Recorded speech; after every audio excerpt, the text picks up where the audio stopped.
following program contains content unsuitable for children.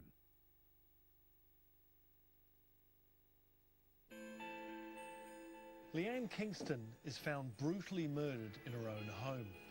Her ex-partner, a prime suspect, until he claims the murderer is their own son. It's the science of blood pattern analysis and glass evidence that reveals the killer's true identity and the grim story of Operation Caaargil. A crime scene is a puzzle that has to be solved. A whodunit, a scattering of clues to be deciphered by clever detective work and the power of science.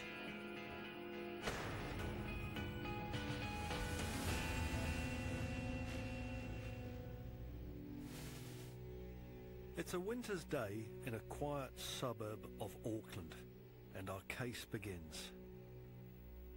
That afternoon I had a really bad gut feeling for some reason. I don't know, something just didn't feel right. I kind of just put it down because it was quite a dreary day. It was quite cold, it was quite a cold day. Then I get this phone call and it was my husband. Lisa's sister Leanne hasn't picked up her daughter from school. There's no way she'd miss a day to pick her children up. So I started phoning Leanne and no answers.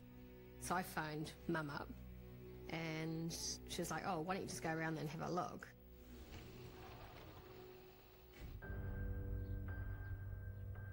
I saw the key in the front door and I'm thinking, oh, well, that just seems really, really odd. I opened the door and all of a sudden I got this very big smell of just granola through the whole house, like it'd been like clean from top to bottom. And I kind of called out to Leanne, you know, Leanne, are you there? I just saw her hand. I knew that she wasn't alive because everything looked, even her hand, everything looked grey. Her body was obviously laying behind the door and I couldn't get in there to actually get to her. Lisa called emergency services and waited. I just sat on the steps, just in shock, and I was just in disbelief of what was happening. First to arrive were the paramedics. They could reach her hand from outside and immediately saw that she was deceased. First police there cordoned the scene, cordoned the road off.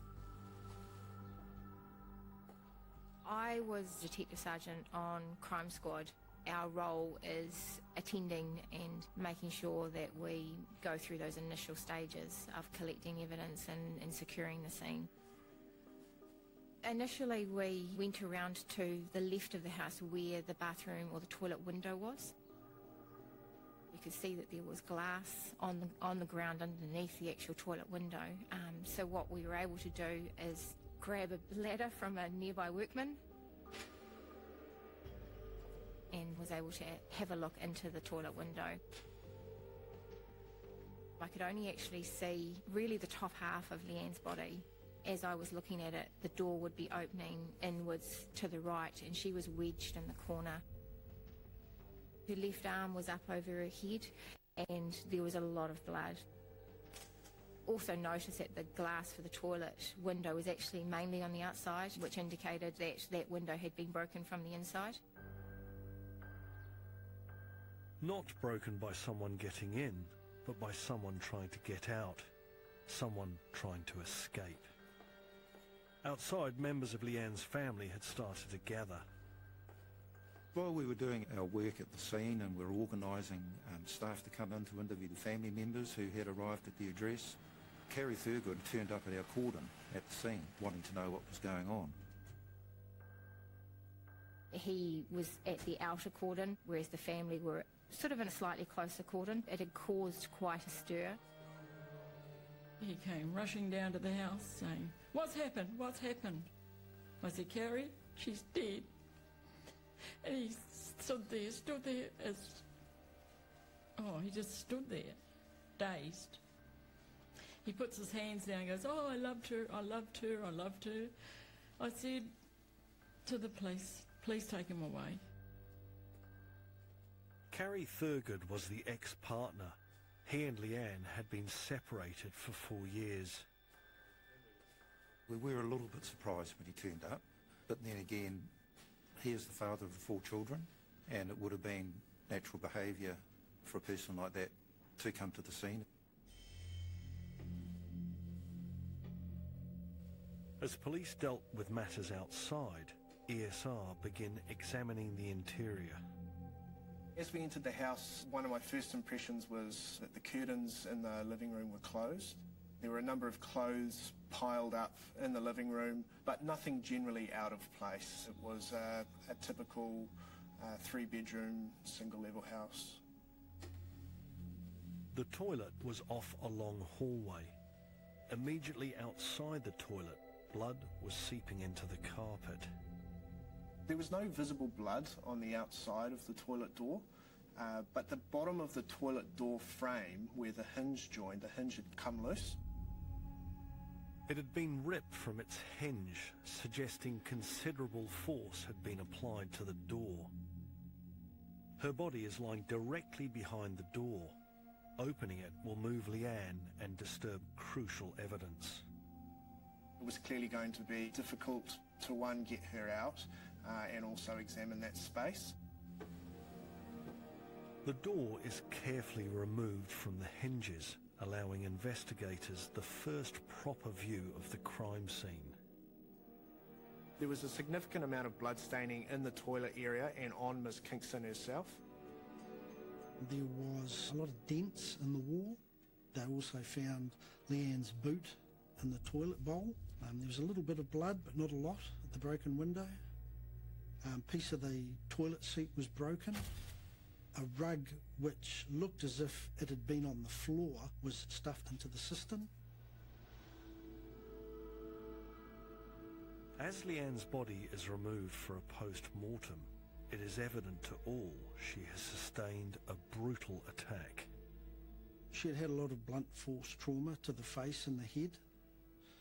She had large wounds to both sides of her neck. She had a lot of defensive wounds to her arms. It was a frenzied, brutal, probably prolonged attack. I mean, she's put up a good fight. A fight for her life. But against who? There is a large amount of blood patterning on the walls that may be able to provide scientists with further clues. In order to understand blood pattern analysis, we're creating a demonstration in a lab with world expert Dr. Michael Taylor. First, we create some impact spatter and observe it with a slow-speed camera. And action.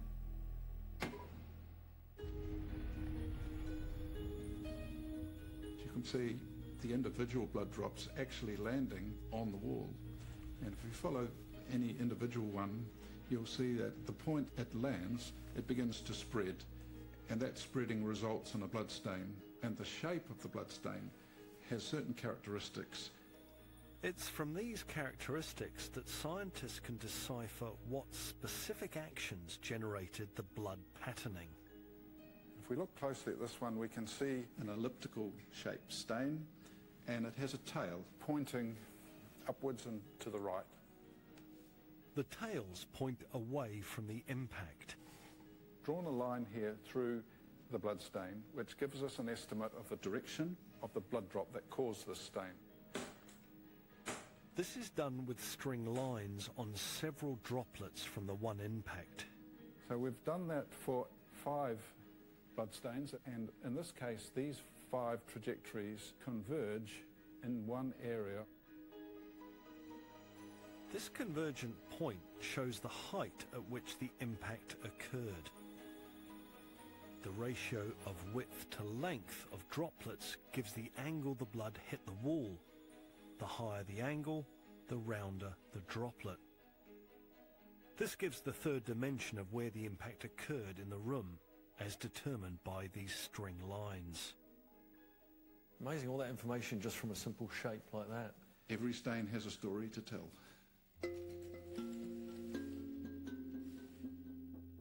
In our case, 4 separate impacts had occurred. The first, as she was standing at a height of 1.5 metres, and the following 3 impacts descending down to just above the floor. So that was evidence of the attack continuing as she was being beaten down to the ground, which obviously shows the ferocity and determination of the offender. But who had brutally beaten her to the floor and killed her? Leanne Kingston has been found dead in her Papakura home.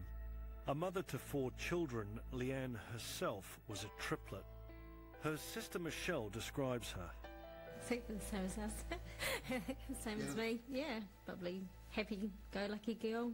She's very nurturing, very mothery. She was always helping out at the schools. She used to look after all the other children in the street. She was just a mother hen. If you could describe an amazing mum, it would be Leanne. She just had a kind heart. You would never ever think, you know, her life would be taken.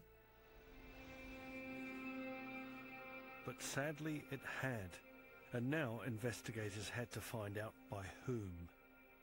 A partial palm print in blood is detected on the toilet wall. Could this be the killer's print in the victim's blood? Investigators note a curious detail. Small runs of white liquid down the wall.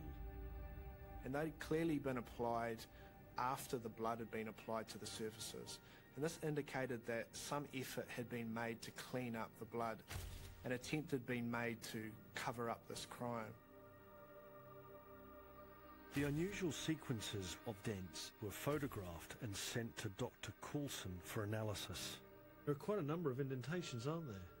There are. So we've got 7 that we can see here. And in this photo here, we've got a close-up of one of those indentations. That's quite a significant dent in the wall, isn't it? So we can see that the paint on the wall has cracked and the indentation is pushed in to the wall. So that would mean you'd need a reasonable force to hit the wall to do that sort of damage. They look like the marks of a weapon being swung with some force, evidence that may prove crucial later. In the bathroom next door, partial shoe prints in blood are detected on the floor. The same for the kitchen. Partial shoe print impressions were visible in blood on the kitchen floor. Luminol enhancement reveals many more.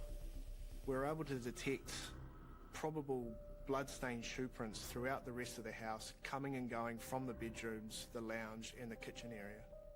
Indicating a lot of movement with one repeated pattern. And the blood-stained shoe prints seem to lead to the curtains, suggesting the offender was keeping a watchful eye. Chemically enhanced, the prints revealed the same tread pattern. One of the pieces of information we were able to give the police relatively early was that we suspected that there was only one individual involved. Investigators were working on a list of possible suspects. We found out who was on bail, prison releases, people on parole for violent offending, living in the area. Records reveal that just one day before her murder, Leanne had filed a complaint with police. She'd gone into the Papakura police station the previous day on the Sunday afternoon to report some suspicious activity, and in particular property getting damaged, such as somebody had managed to get into the house without forcing entry and poured water into her TV and damaged some other electrical appliances within the house. There was a series of tyre slashings on Leanne's car in the driveway, and that had been going on for quite some weeks. Family members had finally convinced Leanne to lay the complaint. It was their belief her ex-partner, Carrie Thurgood, was to blame. She actually believed it was someone else, and everybody else thought it was Carrie. In the 20 years Leanne and Thurgood had been together, the family had witnessed many signs of abuse. He was always having to go at her for something. Over the years, he'd been violent towards her. He's broken her ribs before. He whacked her around the head with a frozen meat pack, which gave her a big hematoma on her eye. Leanne's family believe this history of abusive behaviour has now escalated to her death. Police interview Thurgood regarding Leanne's complaint. as well as details of his whereabouts on the day of her murder. He was on a day off, going different places, dropping his children off at their respective schools, visiting friends during the day, making telephone calls. He was asked whether he went to Caagill Street that day.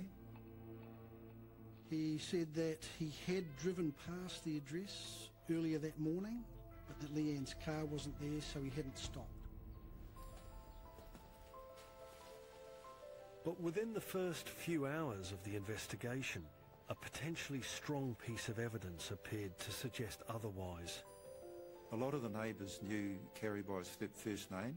He was a frequent visitor to the address. He also mowed lawns and he had a few clients along the street. So he was reasonably well known in the neighbourhood. Police had begun area inquiries and they found an occupant in the street who said they had seen Thurgood that afternoon in the street walking away from the scene address carrying a black rubbish bag. This doesn't match Thurgood's account of his day. Is the neighbour mistaken, or has Thurgood intentionally misled police?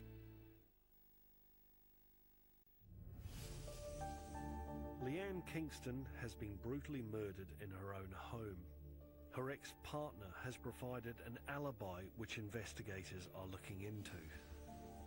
So he'd said that he had dropped the children at school, and we interviewed the children and we made inquiries at the schools to confirm that. He said that he had visited a friend of his and we interviewed that friend and confirmed, yes, he'd seen him, called in for a cup of coffee.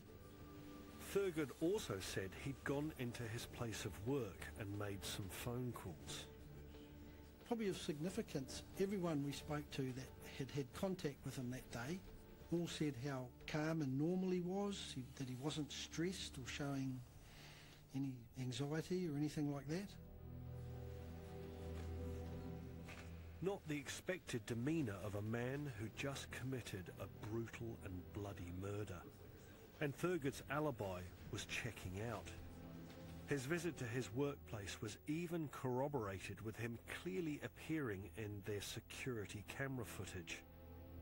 Thurgood was nearly off the hook, but unlucky for him, these investigating officers were leaving no stone unturned. The officers doing that inquiry, as they were leaving, they saw that there was a skip bin. So they stopped and had a look in the skip bin and found 3 rubbish sacks. But the rubbish bags weren't tied up. The officers at a glance could see what was in them.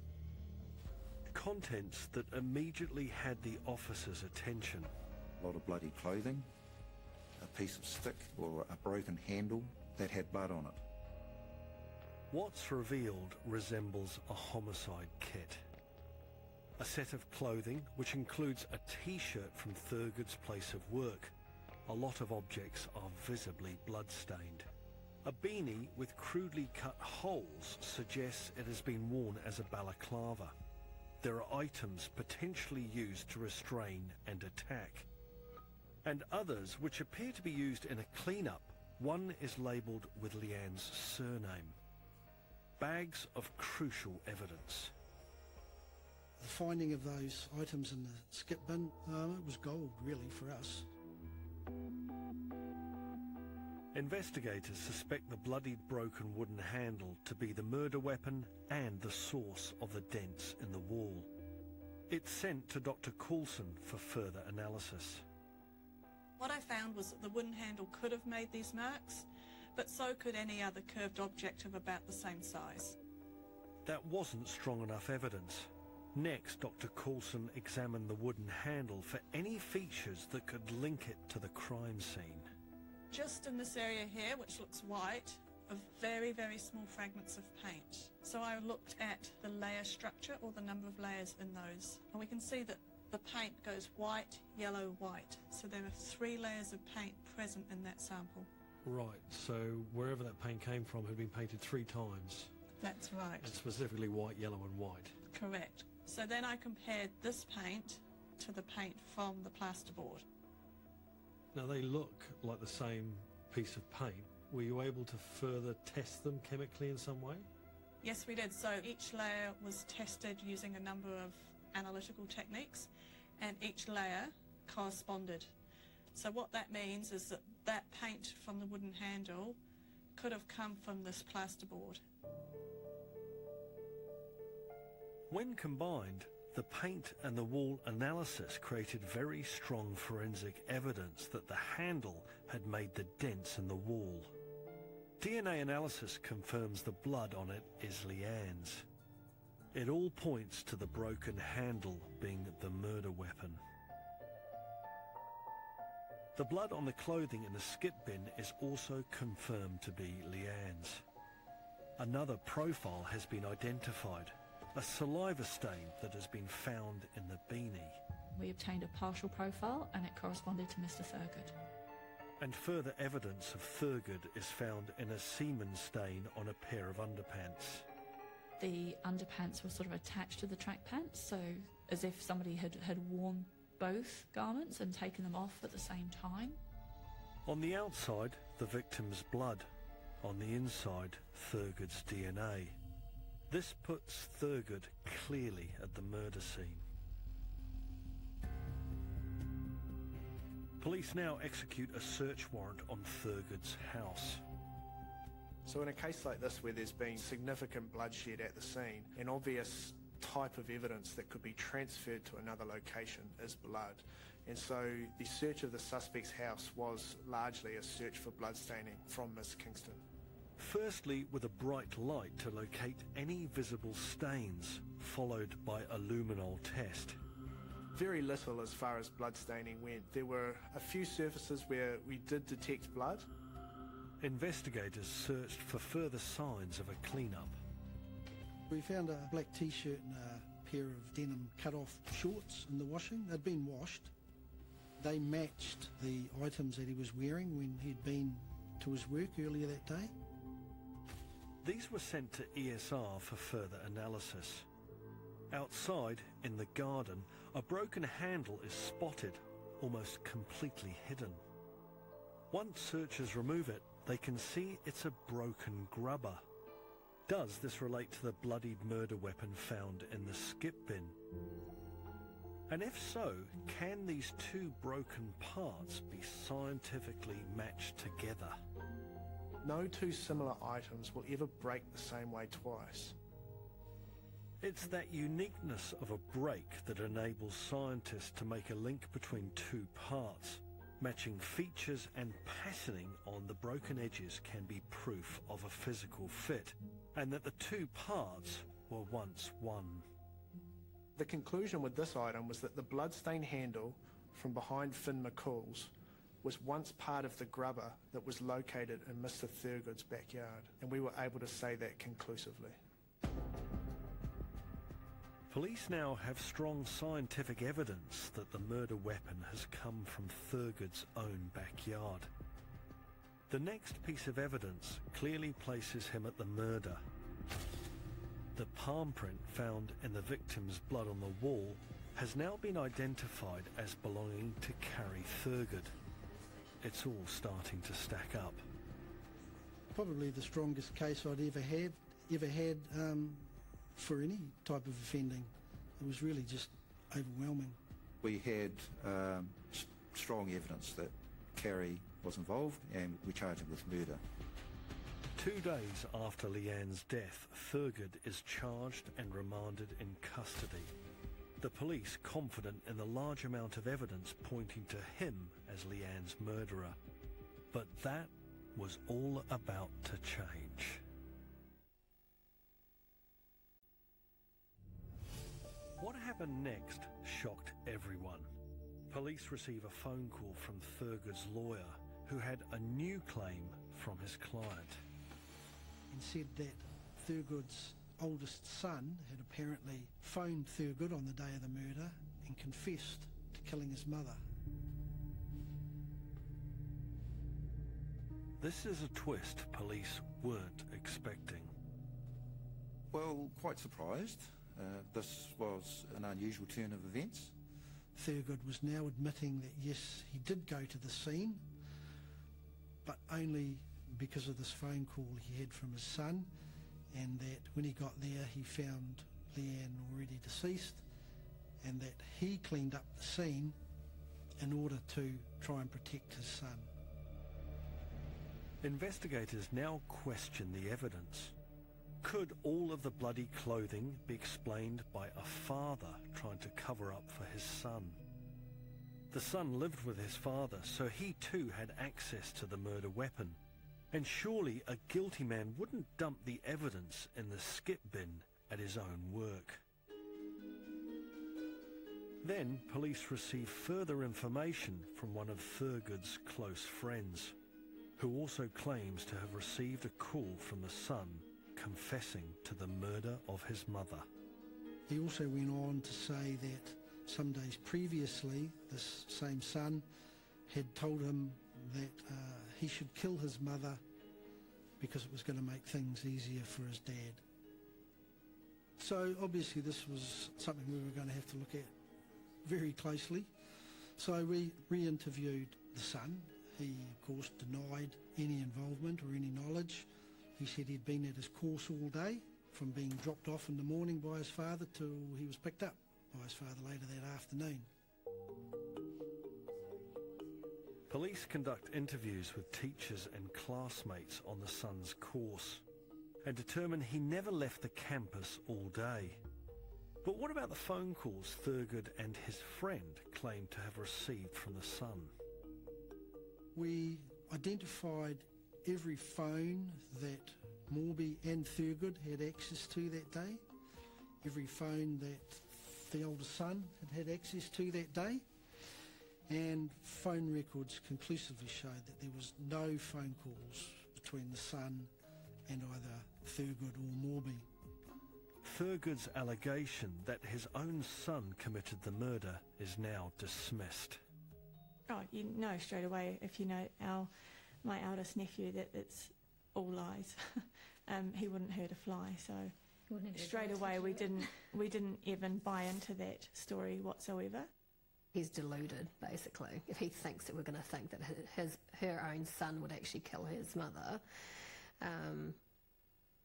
it was just delusional. The investigation swings its full focus back on Carrie Thurgood. At ESR, the second set of clothes Thurgood wore on the day of the murder have been examined. Even though they had been through the wash, several small blood stains were detected. In this case, the sample from the fly actually gave us a reasonable amount of DNA, and so it was probably about half of what I'd ideally want, but still it was enough to obtain a full DNA profile. So that result was a full profile corresponding to Miss Kingston. This raises a crucial question.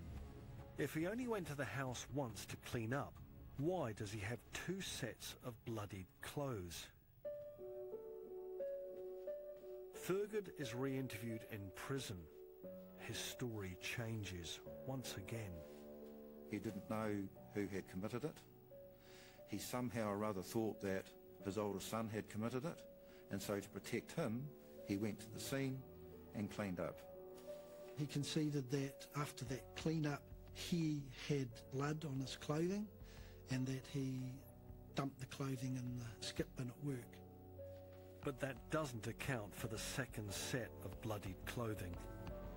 So he couldn't explain why, if he'd only been to the scene on one occasion, did he have two sets of blood-stained clothing. Investigators knew the clothes provided evidence that Thurgood had been to the house twice. Police suspected first to commit murder and the second time to clean up. But could they prove it?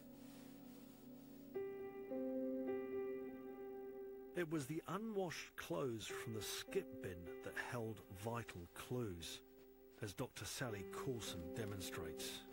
So we've got quite a lot of debris that's come off here, both fibres from the hat and any dirt and so on. So now we need to transfer that to a petri dish. Under the microscope, the debris reveals telltale signs. You'll see what looks like small fragments of colourless glass. They're minute, aren't they? The edges also look freshly broken, so they're nice and shiny. That's an indication that they're from a glass object that's broken recently. Why would Thurgood have glass on his clothes when the window had been broken from the inside? It's what scientists call backward fragmentation.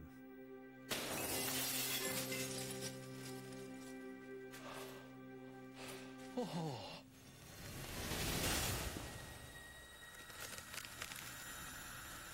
When a sheet of glass is broken, around 30% of the glass shatters back towards the impact. So if I pause that... That's incredible. So here we can see all the glass that's broken out of that window frame, and we can see some small and some big fragments that have backscattered back towards where you were standing, and then a lot more glass has gone the way that the hammer's going. That's really surprising. These little speckles that look like dust, those are tiny fragments of glass that are landing on you. And how long will that stay on my clothing for? So the bigger fragments will fall off almost instantly, but those small fragments can stay for up to 24 hours. Can people just get glass on their clothing incidentally? We did a study where we looked at the clothing of people that went to gyms, and when they got changed, we examined their daytime clothing for fragments and glass, and basically there was no glass on the surfaces of the clothing. Which makes glass really good evidence then. It does. So if you've got glass on your clothing, it means that you've been near a source of breaking glass, so within about 3 metres, and within a time period of about 24 hours. Proving Thurgood had been within 3 metres of a breaking window, and science could even determine exactly which window that glass was from. How do you do that comparison? So we measure something called refractive index. The bending of light as it passes through a medium is called refraction. And so we take advantage of that, and we measure that bending or that angle, and that can give us the refractive index of the glass fragment. A fragment of the glass is mounted on a slide and special silicone oil is added. The oil is calibrated. Its refractive index is already known at a range of temperatures. The glass is crushed into smaller pieces. Okay, and so that's one fragment mounted and ready to be analysed. The slide is then heated and the glass fragments microscopically observed. Sally selects areas she wants to measure, edges of glass with a good contrast. She sets the machine to slowly cool the sample. And what you'll see is those bright lines will look less bright and the dark lines less dark until they get to a point where it looks like the fragments disappeared, and that's the match point. They disappear because the light is bending equally in both substances. The changing temperature of the oil has reached the refractive index point of the glass.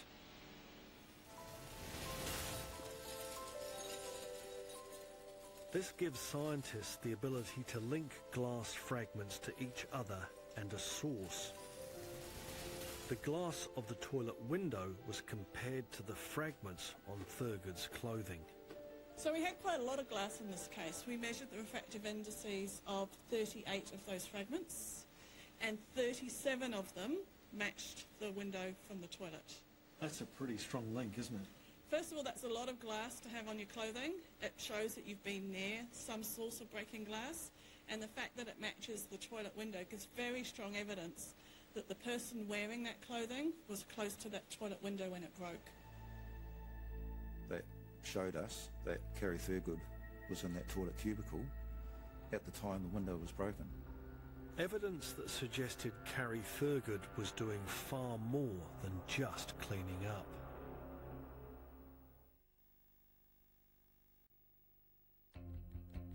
As part of the investigation into Leanne's murder, police search Thurgood's vehicles and discover more evidence of his manipulative behaviour. Concealed and tied to the car jack of his four-wheel drive, they find a small bag. And inside the bag was a car key and some jewellery. And when we spoke to the family, they were able to identify the jewellery as pieces that Thurgood had bought for Leanne years previous. That jewellery had then gone missing, And over the years, Thurgood had basically abused Leanne for having lost it. But as it turned out, the whole time he had it. In the weeks prior to her death, Leanne had finally been able to move on. Her life had changed, and for the better. She had begun a new relationship, and according to family, she was starting to find her own way and starting to drift apart from Thurgood. She was happy. You know, I've never seen her that happy. I purely put it down to the fact that he was just jealous that she was moving on and she'd actually found some strength.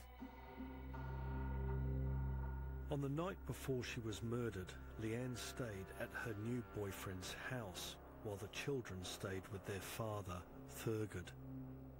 But late that night, after the children went to bed, Thurgood was out buying petrol at a service station near Leanne's house at 11:30 p.m.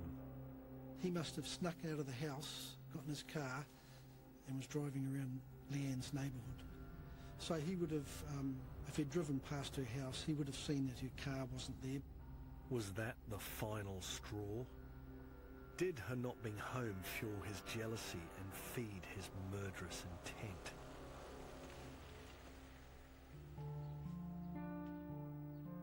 As the trial approaches, police interview Leanne and Thurgood's children. Two of the children, who cannot be identified due to a court order, recall that last morning at their father's house. He was very agitated in the morning because we didn't do the dishes and he kept telling us to hurry up. You could see something was wrong in the morning. Okay, what about you? What sort of things can you remember? Pretty much just him yelling at me whenever I spoke about Mum. He wasn't happy. Thurgood took the children to their respective schools. The last drop-off was around 9 a.m. So after dropping the children off at their school, he's then gone to her home. Leanne would have been home from her boyfriend's by then. Keys in the door suggest he has surprised her inside the house.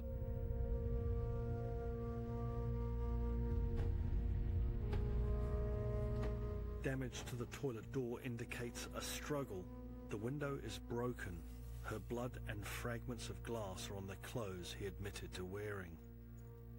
On the green jacket, scientists find a pattern of small blood stains, projected blood stains in Leanne's blood. Not just simply transferred by wiping it against a wall or something like that. So that showed that the wearer of the jacket had been there at the time that Leanne was assaulted. Thurgood leaves his palm print in Leanne's blood on the wall. He also leaves bloodied footprints throughout the house.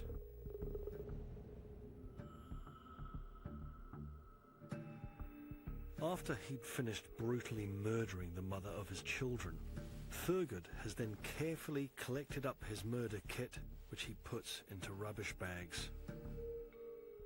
We know he left her house around 10 a.m. A neighbour saw Thurgood getting into his car. He's driven home, he's got changed, he's had a shower, he's gone to his work. CCTV has him there in his second set of clothes.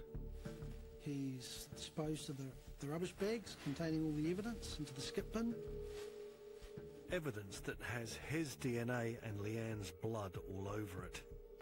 The bins had been emptied just the night before. If the timing had been different, we could have lost our evidence, and we would never have known about that. He'd made a purchase from a supermarket at about 11:10 on the day of Leanne's death, and he had purchased a bottle of bleach. The bleach was purchased from a supermarket across the road from his work. Bleach was significant because we knew that somebody had tipped bleach all around the scene in an effort to clean up. He visits a friend who confirms he's there until around noon. And then he's returned to the scene that afternoon. He's used the bleach, he's tipped it all around the toilet, tried to clean up further. He left Leanne's house between 1 and 1:45 in the afternoon. This is when another neighbour saw him walking in the street with a rubbish bag. So I think that rubbish sack was probably not recovered. I don't think it's one that was put into the skip bin.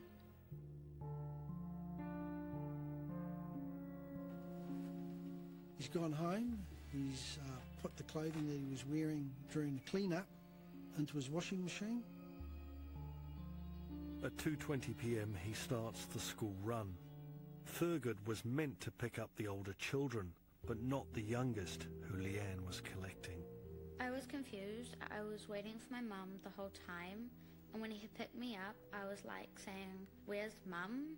He would not answer me, and when I said it again, he got angry. But I wanted to go to her house, but he didn't want to. Yeah, I was like suspicious. And as soon as we got home, he kept on pestering me to call Mum. So I kept on calling her home phone, but she didn't pick up the phone at all. By this time, Leanne has been dead for many hours, a fact that only Thurgood knew.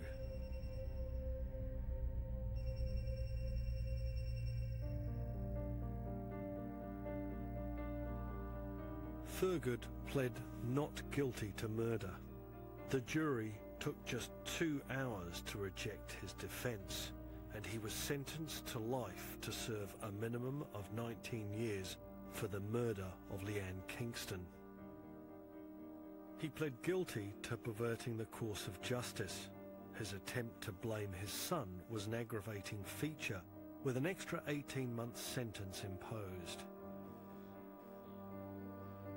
I personally feel it's justified because I think he's going to be at a later end of his living era, and he's also spent 19 and a half years hopefully doing nothing and getting nowhere. Yeah, he's got his due. I want to know why he did it. And till this day, I will never know. To be honest, the way I feel about him is I feel disgusted. Losing my mum was like, she was everything to me. My best friend. Yeah.